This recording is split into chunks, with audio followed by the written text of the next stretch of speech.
उस 10 वैकेंसीज को लेके मैं समझ में नहीं आता मैं अंडा छीलूं या आलू छीलूं या प्याज छील के खा लूं। क्योंकि एक बंदी का मैसेज आया है, मैं समझता हूँ कि वो मेरी बहन है, क्योंकि उन्होंने लिखा है कि भैया अगर 2.5 साल पहले मुझे पता रहता कि बैंक्स प्राइवेटाइज होने वाली है तो मैं शायद 2.5 साल से बैंकिंग एग्जामिनेशन की तैयारी नहीं कर रही होती, मैं कुछ और एग्जामिनेशन की तैयारी कर रही होती। उन्होंने बाकायदा मेंशन किया है कि उनका CGPA जो है वो 9.3 रहा है। अब बताइए कि वो उन्होंने इंजीनियरिंग फील्ड को छोड़ दिया और वो आज बैंकिंग का सपना लेके जी रही है। 2-2.5 साल हो गया वो प्रिपरेशन कर रही है। अब बताइए मैं जवाब क्या दूं उनको, क्या जवाब दूं? एक और चीज़ में शायद मुझे समझ में नहीं आ रहा है, अगर कोई है जो मुझे इस कमेंट के बॉक्स में समझा सकता है तो बड़ी कृपा होगी। जब ये कहा जाता है कि not to be involved in a business where there is business, तो मुझे बताइए कि बैंक का सेवा करना, लोगों का सेवा करना, बैंक्स के जो भी कस्टमर्स रहते हैं उन तक सेवाएं पहुंचाना, एंड दैट टू गवर्नमेंट की सेवाएं पहुंचाना। जब प्रधानमंत्री जनधन योजना का जीरो खाता का जो बैलेंस खोला गया था, अगर ऐसा होता तो बैंक्स शायद उस टाइम पे डिनाई कर लिए होते, बोलते कि जीरो खाते में फिर हम ATM भी इशू करेंगे, फलाना चीज़ें करेंगे, सेवाएं देंगे, इसमें बैंक का क्या है। तो उस टाइम पे बैंक ने अपने बिजनेस के बारे में नहीं सोचा, उस टाइम पे बैंक ने वेलफेयर ऑफ द सोसाइटी के बारे में सोचा। जहां पे बैंक्स आत्मसमर्पित होके लोगों के प्रति सब कुछ दे दिए, आज उस बैंक को आप अपना जो हाथ होता है ना दोस्तों, ऐसा होता है कि बंधन होता है, एक हाथ आप छोड़ के चले जा रहे हो। बिजनेस हर जगह में होती है। मैं तो बोलना चाहता हूं उन यूट्यूबर्स को जिन्होंने कभी साथ नहीं दिया इस चीज का, हमेशा फेक मोटिवेशन दिया कि आपको एक सीट ही चाहिए, एक सीट ही तो चाहिए, एक सीट ही तो चाहिए। आज एक सीट कर करके कर्नाटका और केरल में 0 वैकेंसीज आएगी। डायलॉग चेंज कर दो, आप बोलो कि आपको 0 सीट्स ही तो चाहिए। 0 सीट्स में कौन कहां बैठेगा किसी को नहीं पता। और मेन स्ट्रीम मीडिया, बंगाल में इलेक्शन चल रहा है, फलाने लोग को अरेस्ट किया गया, फलाना चीज हो गया, वो हो गया, ये हो गया, कोई रोजगार के ऊपर बात कभी नहीं किया है, ना ही करेगा, क्योंकि TRP चाहिए रहता है। और TRP, मुझे बताइए, आप बोलते हो ना कि आशीष सिंह स्वार्थी है, सेल्फिश है। हाँ, मैं सेल्फिश हूं। अगर मुझे भी पता रहता ना कि बैंक्स प्राइवेटाइज होने वाली है तो मैं कभी बैंकिंग की यूट्यूब चैनल नहीं बनाता, मैं कुछ और बना लेता,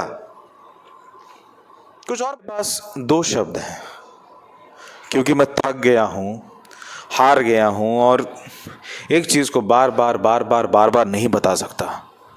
मेरे पास 2 शब्द हैं, 2 वर्ड्स, हाथ जोड़ के प्रार्थना है, stop privatisation, stop privatisation, stop privatisation. न जाने कितने लोगों ने अपनी अपॉर्चुनिटीज खो दी है, और जानबूझ के खोया क्योंकि एक सपना देखा था कि बैंक में जाके बैठेंगे। हर किसी को यह रहता है कि हम सरकारी नौकरी करें, हर किसी को रहता है। शादी भी करने जाओ तो लड़की के परिवार पूछते हैं कि ये सरकारी नौकरी है, ये क्या है। हम जब बोलते हैं कि पब्लिक सेक्टर बैंक है तो समझाना पड़ता है उनको कि पब्लिक सेक्टर बैंक में भी गवर्नमेंट का स्टेक लगा है, तब जाके परमिशन देते हैं कि लड़की से बात करो। मेरे पास 2 शब्द हैं, स्टॉप प्राइवेटाइजेशन, स्टॉप प्राइवेटाइजेशन। कभी कभी सोचता हूं दोस्तों कि मैंने क्या ही गलती कर दिया,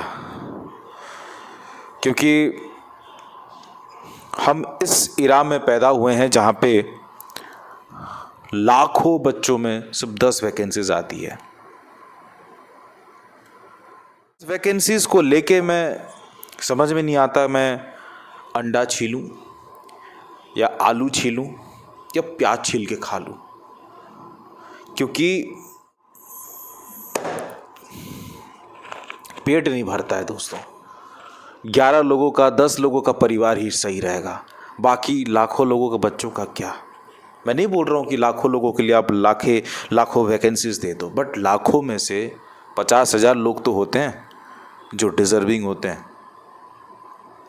आज बैंक्स, कहा जाता है कि बैंक्स उतना अच्छा नहीं कर पा रहा है इसलिए वैकेंसीज नहीं आ पा रहा है, फलाना फलाना नहीं हो पा रहा है। आज हुआ है कॉरपोरेट्स की वजह से, और जितना रिकवरी अगर हम कॉरपोरेट से कर लें तो बैंक्स खुशी खुशी न्यू रिक्रूट्स को इनवाइट कर सकती है बैंक ज्वाइन करने में। इसमें बताइए दोस्तों कि क्या रोज़गार का अपॉर्चुनिटी नहीं हो सकता।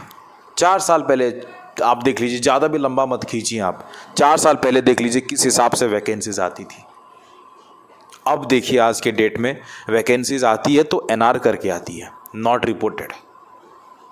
मेरे पास 2 शब्द हैं, थका हूँ, हारा हूँ, 2 शब्द हैं, स्टॉप प्राइवेटिंग।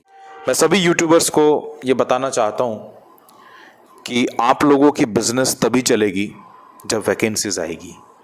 जब वैकेंसीज नहीं आएगी तो आप लोग भी भिखारी हो जाओगे। प्लीज़ आप लोग बच्चों की बातों को सुनो। ये पहली दफ़ा नहीं है, पहला मर्तबा नहीं है कि मैंने इस बात को रखा।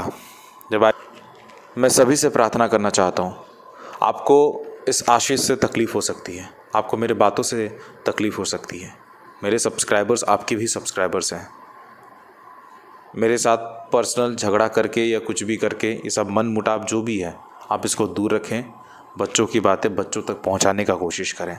बस इतना भी कर देंगे आप, अपना नाराज़गी भी अगर वीडियो के ज़रिए बता देंगे तो लोग बहुत खुश होंगे।